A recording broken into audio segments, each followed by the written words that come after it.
Esse artigo que saiu já tem um tempo, tem vários meses, e eu separo coisas que eu acho interessante e em algum momento eu gosto de trazer para falar disso. Essa semana fiz isso, e até teve uma boa audiência, né, nos canais que eu postei.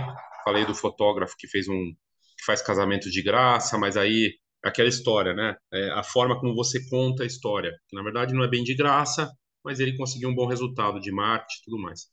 Essa história aqui é jurídica, mas ela traz, o que me chama atenção nela é a parte do artista. Não é para todo mundo, a questão da exclusividade, a separação entre arte e comercial, e o exemplo usado pelo especialista jurídico para falar do assunto. E ele traz o exemplo de Annie Leibovitz, uma das maiores retratistas do mundo, reconhecida, né, pelo trabalho dela e tudo mais. Tem uma outra polêmica envolvendo a Annie Leibovitz, uma delas, ela chegou a ter problemas financeiros gravíssimos, né, teve que leiloar ou vender o acervo dela por milhões de dólares para poder recuperar uma situação e voltar à ativa bem, né? E outra situação foi o caso dela com a rainha da Inglaterra, que ela tomou uma invertida lá da rainha, né? Enfim. Então, até as super celebridades da fotografia, os ícones, têm seus limites. E no sentido de que você sim, você tem alcança um patamar, mas você não está imune a situações e também aos haters. Vai ter gente que odeia, né? Tem gente que odeia tudo, tem gente que ama, mas as grifes não estão acima de tudo. Mas o que me chamou a atenção aqui nessa história, e vale como reflexão sobre arte e reflexão sobre marketing, nesse conteúdo, eu vou deixar o link aqui, mas enfim, você nem precisa entrar, ler todo o texto, né? Até porque é bastante coisa. Tá em inglês, eu coloquei aqui a tradução até para facilitar aqui, para a gente entrar no assunto, mas ele colocou o seguinte, a chamada, o princípio limitante de Annie Leibovitz para a 303 Creative. Então vamos lá, vamos situar primeiro. 303 Creative é uma lei do Colorado e envolve o caso de uma designer, a designer que ela recusou,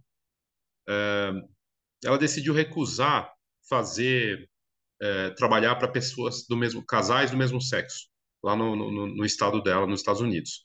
E tem uma lei que fala que, e aí tem a questão do debate se isso é constitucional ou não, criou-se um debate tão forte que essa designer, ela entrou com uma ação, ela tem um recurso na Suprema Corte dos Estados Unidos. E ele trouxe o exemplo da Annie Leibovitz nessa história. Então ele fala que saiu a matéria no New York Times falando sobre o 303 Creative, essa regra, né, jurídica, e que, e no caso, falando da Laurie Smith, que é a designer, que, enfim, essa questão da liberdade, o que você pode fazer.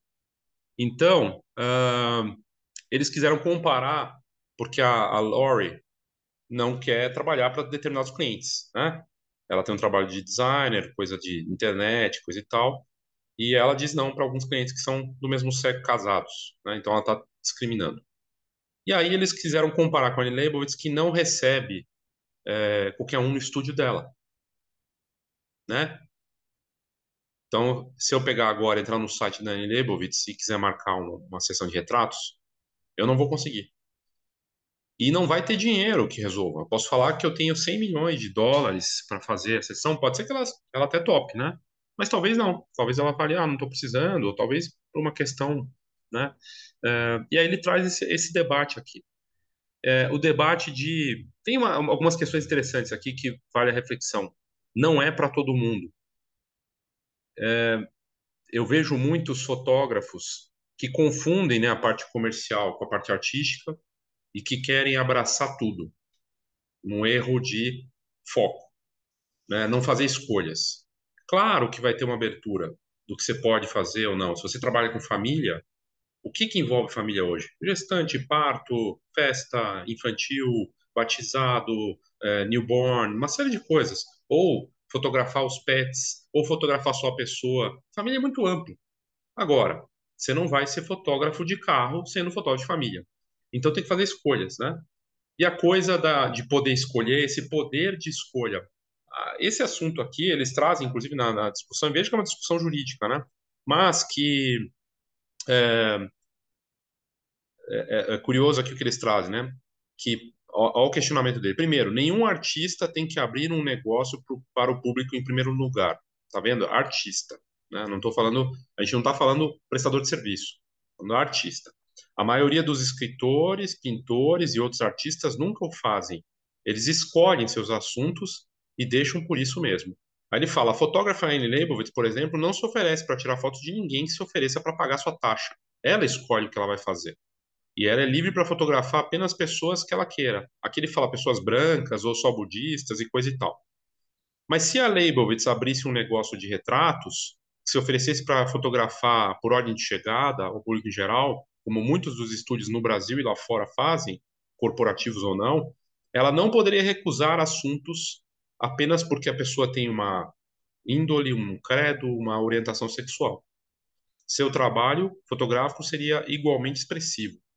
E aí ele diz aqui, a escolha de se beneficiar do mercado público vem com a obrigação legal de servir igualmente aos membros públicos e exigir que as empresas que oferecem serviços prestados no mercado público sigam as mesmas regras que todas as empresas que não violam a Constituição norte-americana. E ele fala disso, que mesmo com o exemplo da Leibovitz, e aí a parte curiosa, né? Que eu achei que vale uma reflexão, assim, traz várias coisas aqui que 99% dos artistas, e aí cabe a fotografia aqui no Brasil, lá fora, cabe qualquer tipo de arte, escritor, pintor, 99% dos artistas não se podem dar ao luxo de escolher o assunto ou quem ele vai fazer, para quem ele vai vender ou não. Porque ele precisa sobreviver, precisa pagar conta, precisa comer, precisa viver. E aí temos um conflito, temos um paradoxo. Que na fotografia é bem claro. Eu faço arte para os meus clientes, mas eu não tenho como segregar ou escolher quem eu vou trabalhar, né? Então, quem chegar, eu vou fazer. Ou eu vou escolher para quem eu vou fazer. Tem um perfil aí. E aí entra a parte do marketing também, porque uma forma de você filtrar e atrair são várias maneiras de se fazer isso, né? Essa escolha. Então, não é estou aberto para todo mundo. Eu trabalho para esse público. Como é que eu consigo filtrar e mostrar para quem eu quero trabalhar? Como é que eu faço isso? Mostrando, criando o tipo de trabalho e divulgando aquilo. Então, se eu fotografo famílias, mas eu quero fotografar só famílias gays, eu vou mostrar só famílias gays. E se eu quisesse orientar para um nível financeiro, eu vou cobrar por uma sessão de 2 horas R$ 5.000 ou mais. E eu vou criar regras. É só no estúdio ou é só na casa da pessoa. Dura tanto tempo, ela ganha tal coisa. Então, no marketing, na forma como você se posiciona no mercado, seja você artista ou prestador de serviço, você vai fazer essas escolhas. Então, não é para todo mundo e não dá para ser para todo mundo, né? Então, isso vale para o artista e vale para o prestador de serviço. Então, aqui ele traz algo interessante nessa questão que só tirando artistas que chegam nesse patamar, Annie Leibovitz, Sebastião Salgado e outros, só aqueles que chegam num patamar estratosférico, como ele coloca aqui, que podem se dar ao luxo de serem exigentes com as escolhas que vão fazer. E a gente, muitos dos fotógrafos e até os canais, eu mesmo, a gente usa como exemplo, como a Annie Leibovitz e outros, como referências, sendo que eles estão em outro mundo, eles estão numa outra dimensão e talvez não sirvam. Servem como indicação de alguma coisa, mas não como regra para a gente seguir, porque eles estão em outro patamar. Eles podem escolher. É, aqui é interessante porque o que ele diz, né, na matéria aqui, todos os artistas precisarão de algum mecanismo para anunciar seus serviços ao público, seja uma vitrine, um site ou até mesmo um Instagram. Essa propaganda os coloca diretamente nos limites da maioria das questões de liberdade, coisa e tal. Quer dizer, ele entra como não pode selecionar, sim, vai ter que receber, né?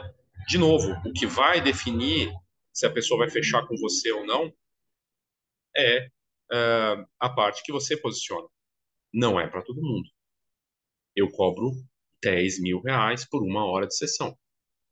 é só para pessoas com esse perfil. Eu sou politizado, eu tenho essa visão de mundo, e assim vai. Então, eu achei muito interessante o caso aqui, e aí ele traz outro caso interessante. A arte tem limites vamos dizer assim, roubar, se apropriar da arte do outro. E ele traz o exemplo do Andy Warhol. O Andy Warhol teve um caso que foi para o tribunal na década de 80, quando o Andy Warhol estava vivo. Andy Warhol Foundation contra Goldsmith. O Andy Warhol criou uma série de distintas pinturas em serigrafia do músico Prince. As impressões de Warhol foram usadas usando uma fotografia feita pela fotógrafa Lynn Goldsmith, que pouca gente conhece. A maioria das pessoas já ouviu falar do Warhol.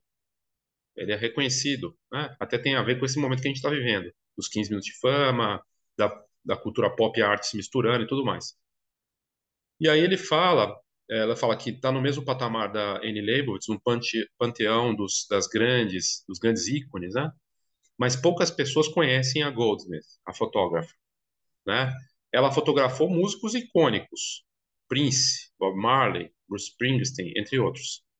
A Goldsmith afirmava que a decisão para Warhol seria baseada na fama dele, porque ele usou as fotos dela sem autorização e fez uma alteração nas imagens. Mas olha que curioso como ele colocou a defesa.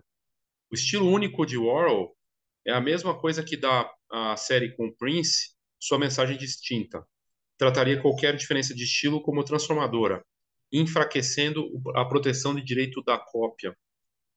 Então, eles alegam que o Warhol manda uma mensagem diferente porque ele pega a imagem dela, transforma, coloca de outra maneira, né, com tratamento e com aplicação de arte, e que, é, enfim, que é uma mensagem diferente da fotografia original.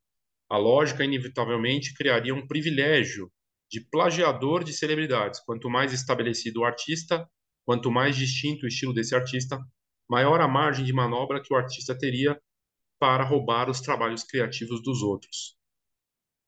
Todo mundo sabe do trabalho do Orwell, o quanto ele inovou e tudo mais, né?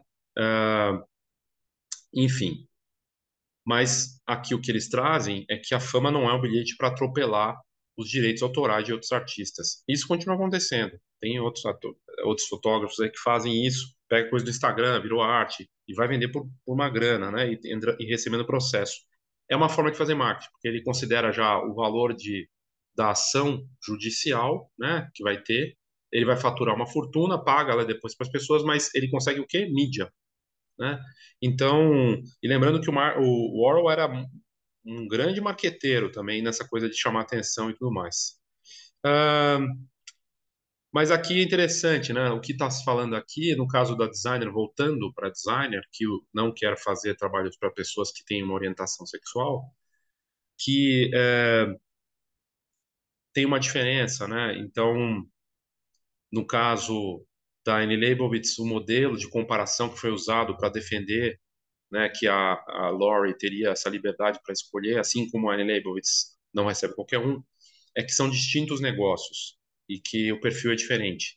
Porque, claro, a Annie Leibovitz trabalha para a Vanity Fair, para outras grandes revistas e para marcas também. Ela trabalhou para o Google, testou o celular, coisa e tal, e foi convidada. Ser convidado é diferente, né? Ela é contratada também, claro, mas tem um convite. A maneira é diferente. E no caso da Lori, ela não é uma celebridade e era uma prestação de serviço. Mas tem a ver com liberdade, né? Enfim, o que eu achei interessante é o seguinte: no caso aqui, é, o que ele traz no final é que a maior parte das pessoas não vai chegar num patamar de super celebridade ou de ícone de alguma coisa. Não vai nem chegar, talvez, em ícone do próprio segmento. O grande fotógrafo de família, a grande fotógrafa newborn, às vezes não chega nem isso, né? Chega num patamar, Ken Leibovitz e outros desses nesse ícone, nesses que se tornam ícones, se tornam maiores do que a própria fotografia. Muita gente conhece o trabalho desses nomes fora da fotografia, se tornam maiores do que isso.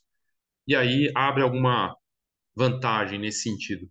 Mas, de novo, esse conflito, né? O conflito entre o que é um artista, né, e a forma como ele trabalha, o que é um prestador de serviço, E entra no meio de tudo isso, e lá nos Estados Unidos isso é mais bem resolvido, a questão do marketing mesmo, sim, que você pode e deve selecionar com base na sua divulgação e principalmente no posicionamento de mercado. Se você se posiciona como exclusivo, não é para todo mundo. O preço vai selecionar, a mensagem vai selecionar, a forma como você trabalha. Se você é exclusivo, teu WhatsApp não está ali. Teu WhatsApp não aparece ali, você não vai responder rápido, não vai ser fácil. É para poucos, né? Então, é uma decisão também de comunicação, né? Mas, de novo, aqui, num mundo tão polarizado, essas questões entram.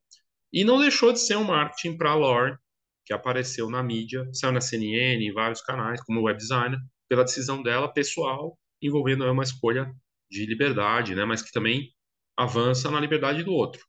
Mas, enfim, são decisões. Mas eu achei interessante o paralelo aí entre arte, entre fotografia, o exemplo da Annie Leibovitz nessa história toda chamou a atenção. É isso, obrigado e até a próxima.